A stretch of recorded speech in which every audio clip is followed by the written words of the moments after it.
안녕하십니까. JMC 기업 분석입니다. 금일은 기아 자동차를 준비해 봤습니다. 앞에 현대차와 현대모비스를 했었는데 오늘 기아 자동차까지 해서 현대차 그룹 3총사를 마무리하도록 하겠습니다. 재무 분석 위주로 준비를 했고요. 그리고 영상 끝에 적정 가격 구하기도 있으니 영상 끝까지 지켜봐 주시길 바랍니다. 기업 개요입니다. 기아 자동차는 순수 자동차 관련된 사업만 영위를 하고 있습니다. 앞에서 봤던 현대차 같은 경우에는 자동차 사업뿐만 아니라 금융업 그리고 기타 철도 관련된 그런 사업도 영위를 하고 있었죠. 컨센서스를 잠깐 보면은 21년도에 3조 8천억 수준 영업이익이 순이익이 3조 2천억 수준으로 전년도 전전년도 대비 매우 높게 보고 있습니다. 주요 주주 현황을 보면은 현대자동차가 무려 33.88%로 대주주입니다. 현대자동차의 대주주는 현대모비스, 그리고 현대모비스의 대주주는 기아자동차. 이렇게 순환 출자 구조를 가지고 있죠. 재무 분석입니다. 먼저 안정성 비율을 보면요. 유동 비율, 당좌 비율 그렇게 좋다거나 나쁘다거나 그런 수준은 아닙니다. 부채 비율도 마찬가지로 그렇게 좋은 것도 아니고 나쁜 것도 아니고 그저 그렇습니다. 하지만 우리가 눈여겨봐야 될 부분은 당좌 비율이 약간이지만 더 좋아졌습니다. 현금성 자산이 더 늘어났다는 것을 의미를 하죠. 부채 비율이 다소 높아졌습니다. 전년도 대비해서. 부채 비율이 왜 높아졌는지는 뒤에서 다시 한번 보도록 하겠습니다. 활동성 비율은 뭐 특이한 부분은 없고요. 수익성 비율을 보면은 매출 총이익률이 전년도 대비 0.7% 그리고 전전년도 대비 2%나 늘어났습니다. 1%, 2%는 매출 총이익률 기준으로 봤을 때는 매우 중요합니다. 그 부분이 고스란히 영업이익률에 영향을 미치기 때문이죠. 판매 일반 관리비 같은 경우에는 전년도 대비 1.1%나 늘어났습니다. 이게 물론 이제 판매 보증비 때문인데요. 이 판매 보증비가 일시적이었으면 하는 바람은 있습니다. 자기자본 순이익률 ROE는 그렇게 좋지는 않습니다. 현재는 좋지 않고요. 네, 또 뒤에서도 컨센서스를 좀 볼 텐데 자기자본 순이익률이 앞으로 매년 늘어날 것이라 그런 기대감은 현재 존재하고 있습니다. 성장성 비율을 보면은 성장성 비율이 좋을 수가 없죠. 올해 코로나 때문에 아무래도 실적이 조금 더 낮아졌으니까. 그래서 이쪽 관련된 성장성 지표가 좀 좋지는 않습니다. 일단 가치 지표를 보면은 일단 PER은 매우 높죠. 매우 높은데 이거는 아무래도 올해 21년 그리고 내년 22년 그리고 그 더 먼 미래에 회사가 계속 좋아질 것이다. 자동차 산업이 계속 좋아질 것이라는 기대감이 좀 들어가 있는 것 같습니다. PBR 같은 경우에는 일이 안 되기 때문에 좀 저평가라고 판단할 수 있습니다.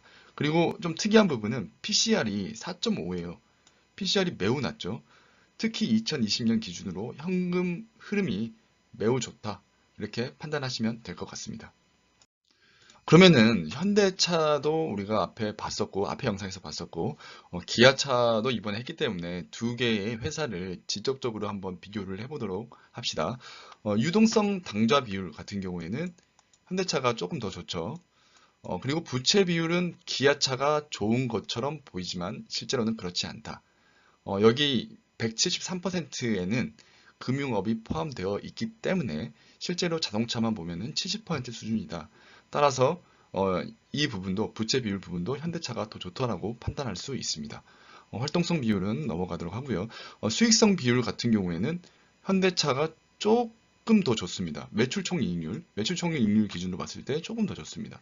그리고 판매 일반 관리비 기준으로 봤을 때는 기아차가 좀 더 좋고요. 아무래도 이번 3분기 때 특히나 품질 보증 비용으로 현대차가 돈을 더 많이 썼죠. 그리고 어디 볼까요? 성장성 비율은 뭐 올해는 조금 뭐 크게 의미가 있다라고 생각하지는 않고요. 가치 지표를 봤을 때도 일단은 현대차가 조금 더 높게 평가를 받고 있습니다. 그리고 PBR 기준으로 봤을 때는 기아차가 좀 더 높게 평가를 받고 있고요. 그리고 현금 흐름은 기아차가 좀 더 많이 좋습니다. 재무 관련 몇 가지 더 확인하도록 하겠습니다. 기아 자동차의 매출 지역을 보면은 국내 그리고 북중미, 유럽이 다 비슷한 수준으로 매출이 일어나고 있음을 확인할 수 있습니다. 기아 자동차의 제품 가격 변동 추이를 보면은 전년도, 전전년도 대비 그렇게 늘어나지가 않네요. 거의 뭐 대등한 수준입니다. 이 부분은 조금은 아쉽게 생각을 합니다. 제조업체니까 가동률 한번 봐야 되겠고요. 국내 공장이 국내 공장의 캐파를 보면은 전체 캐파 대비 절반을 가지고 있어요. 절반을 가지고 있고, 그리고 가동률도 가장 높죠. 우리가 앞에서 매출 지역을 확인을 했잖아요. 그때 국내, 북미, 유럽이 다 비슷하게 매출이 일어나고 있어요. 그런데 생산 능력을 보면은, 그리고 생산 실적을 보면은 국내에서 대부분을 차지하고 있어요. 이 말은 뭐냐면은 수출을 많이 일으키고 있다. 이렇게 판단하셔도 됩니다.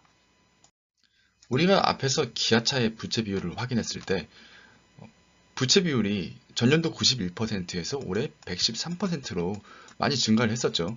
그 증가한 이유를 여기서 확인할 수가 있습니다. 바로 무역금융입니다. 무역금융으로 무려 5조나 단기 차입금이 발생이 되었습니다. 이건 뭐냐면은 매출 채권 담보 차입금입니다. 아무래도 이제 수출업체다 보니까 수출에서 발생된 그런 매출을 담보로 돈을 미리 땡겨 쓴다. 이 개념으로 인식을 하시면 될 것 같습니다. 그런 장점 같은 경우에는 돈을 미리 빌렸을 수 있다. 그리고 저리로 빌릴 수 있다. 이런 장점들이 있습니다. 그래서 연결 현금 흐름표를 확인을 해봤습니다. 영업 활동으로도 현금 흐름이 많이 발생이 됐고요. 전년도 대비 많이 늘어났죠. 투자 활동은 더 많이 했고요. 그리고 재무 활동으로 이 5조의 영향으로 지금 토탈 4.5조가 더 늘어났고요. 그래서 분기 말, 3분기 말 기준으로 봤을 때 현금 흐름이 무려 10조가 넘습니다. 현재 지금 엄청난 현금 흐름을 돌리고 있다는 것이죠. 품질 보증금으로 얼마나 썼는지 잠깐 보도록 하겠습니다. 일단 판매 보증으로 충당 부채 1.6조 수준을 반영을 했습니다. 기타 충당 부채까지 우리가 확인해 봤을 때 전년도 대비 무려 7천억 이상, 거의 8천억 가까이 더 늘어났음을 확인할 수 있습니다. 기아자동차 홈페이지 IR 자료에서 매출 원가 및 판매 관리비를 확인해 봤습니다. 일단 매출 원가는 전년도 동분기 대비 마이너스 2.1%가 되었죠. 이거는 매우 긍정적인 신호고요. 그리고 판매 관리비에서 보면은 판매 보증비로 무려 4.3%에서 7.9%로 늘어났습니다. 사실 저는 이 부분이 그래도 크게 나쁘지 않다라고 생각하는 이유가 뭐냐면은 매출 원가 같은 경우에는 이제 지속이 좀 가능해요. 이번에 우리가 비용을 낮췄다 그러면은 다음 분기, 다다음 분기에도 비용을 낮출 확률이 좀 더 높습니다. 반면에 판매 보증비 같은 경우에는 일회성으로 끝날 확률이 조금 더 높아요. 그래서 저는 전체적으로 봤을 때 그래도 좀 괜찮은 분기다 이렇게 생각을 하고 있습니다. 앞전 영상 현대차와 현대모비스를 설명을 드리면서 관계기업 지분법으로 처리한다 이렇게 말씀을 드렸는데 실제로 어떻게 보는지를 설명을 안 드렸어요. 그래서 제가 기아차를 준비하면서 여러분들께 설명을 드리려고 합니다. 일단 관계기업 지분법 같은 경우에는 지분이 20에서 50% 사이일 경우 보통 처리를 많이 하고요. 지분이 20% 미만이더라도 유의적 영향력이 있을 경우에 처리합니다. 그리고 해당 기업의 순이익에서 지분율만큼 순이익 처리합니다. 바로 여기에다가 순이익 처리를 합니다. 공동기업 및 관계기업 투자손익으로 처리를 한다고 보시면 될 것 같습니다. 그리고 우리가 여기를 하면서 하나 더 보셔야 될 부분이 뭐냐면은 종속기업 회계 처리 부분입니다. 지분이 만약에 50%를 초과할 경우, 그리고 혹은 지분율이 50% 미만이더라도 실질적인 종속 관계에 있을 경우 종속기업 처리를 하는데요. 일단 종속기업은 매출뿐만 아니라 매출 이익뿐만 아니라 자산, 부채, 자본 전부 다 연결해서 처리를 합니다.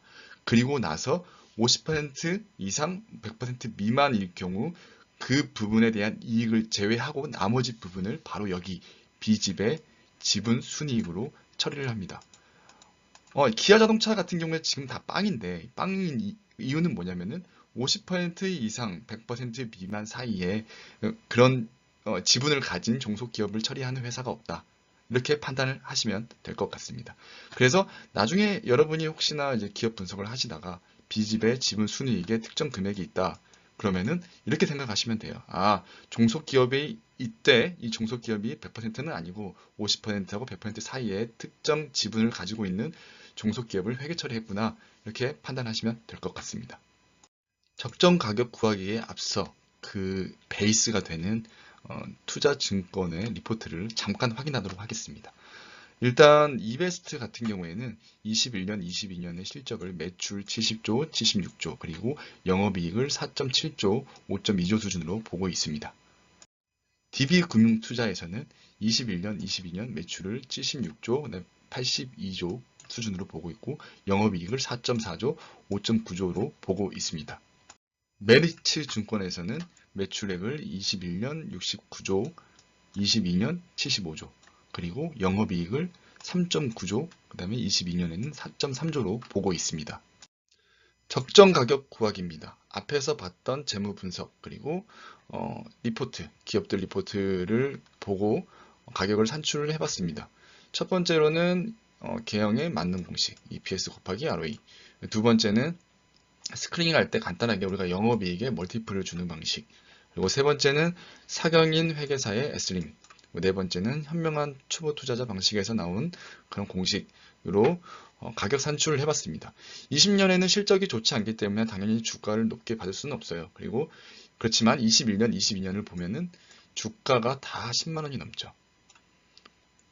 주가가 왜 이렇게 높게 산출이 되냐면은 우리가 바로 앞에서 봤던 그 리포트의 예상 실적에 기반을 합니다. 21년, 22년 예상 실적, 우리가 앞에서 3개 리포트를 확인했죠. 그 3개 리포트의 평균 영업이익을 보면은 21년에는 4.3조, 그리고 22년에는 5.1조입니다. 5.1조입니다. 실제로 이렇게 영업이익이 나온다고 하면은 이 정도 주가를 받을 수 있다. 이렇게 공식이 나온다는 것이죠. 자, 공식은 그저 공식일 뿐이고요. 참조만 하시기 바랍니다.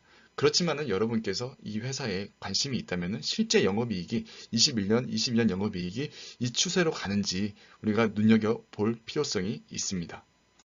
마치며 한 말씀 드리겠습니다. 모든 투자의 책임은 본인에게 있습니다. 여러분이 투자 결정에 앞서 아래의 질문에 답변을 해보시면 좋을 것 같습니다. 이 회사에 당신의 소중한 돈을 빌려주겠는가? 당신이라면 이 회사를 인수하겠는가? 이 회사가 나와 내 가족의 생사를 책임져 줄 수 있을까?